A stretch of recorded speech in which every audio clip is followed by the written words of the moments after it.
James. James chapter 1. James, a servant of God and of the Lord Jesus Christ, to the 12 tribes scattered among the nations, greetings.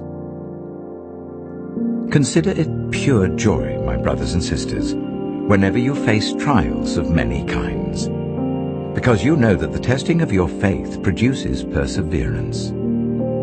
Let perseverance finish its work, so that you may be mature and complete, not lacking anything.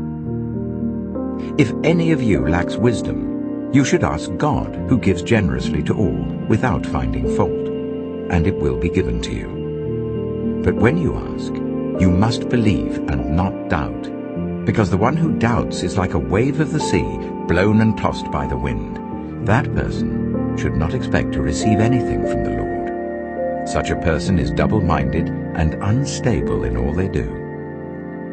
Believers in humble circumstances ought to take pride in their high position, but the rich should take pride in their humiliation, since they will pass away like a wild flower. For the sun rises with scorching heat and withers the plant. Its blossom falls and its beauty is destroyed. In the same way, the rich will fade away, even while they go about their business. Blessed is the one who perseveres under trial, because, having stood the test, that person will receive the crown of life that the Lord has promised to those who love him. When tempted, no one should say, "God is tempting me." For God cannot be tempted by evil, nor does he tempt anyone. But each person is tempted when they are dragged away by their own evil desire and enticed. Then, after desire has conceived, it gives birth to sin, and sin, when it is full grown, gives birth to death. Don't be deceived, my dear brothers and sisters. Every good and perfect gift is from above, coming down from the Father of the heavenly lights, who does not change like shifting shadows. He chose to give us birth through the word of truth, that we might be a kind of firstfruits of all he created. My dear brothers and sisters, take note of this. Everyone should be quick to listen, slow to speak, and slow to become angry, because human anger does not produce the righteousness that God desires. Therefore get rid of all moral filth and the evil that is so prevalent, and humbly accept the word planted in you, which can save you. Do not merely listen to the word and so deceive yourselves. Do what it says. Anyone who listens to the word but does not do what it says is like someone who looks at his face in a mirror, and after looking at himself goes away and immediately forgets what he looks like.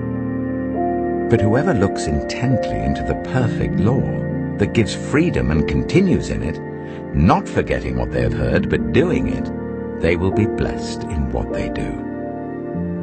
Those who consider themselves religious, and yet do not keep a tight rein on their tongues, deceive themselves, and their religion is worthless. Religion that God our Father accepts as pure and faultless is this: to look after orphans and widows in their distress, and to keep oneself from being polluted by the world. Hear, for I will speak of excellent things, and the opening of my lips shall be right things. For my mouth shall speak truth, and wickedness is an abomination to my lips. All the words of my mouth are in righteousness. There is nothing froward or perverse in them. They are all plain to him that understandeth, and right to them that find knowledge. Receive my instruction, and not silver, and knowledge rather than choice gold. For wisdom is better than rubies, and all the things that may be desired are not to be compared to it. I, wisdom, dwell with prudence, and find out knowledge of witty inventions. The fear of the Lord is to hate evil, pride, and arrogancy, and the evil way, and the froward mouth do I hate. Counsel is mine, and sound wisdom. I am understanding. I have strength.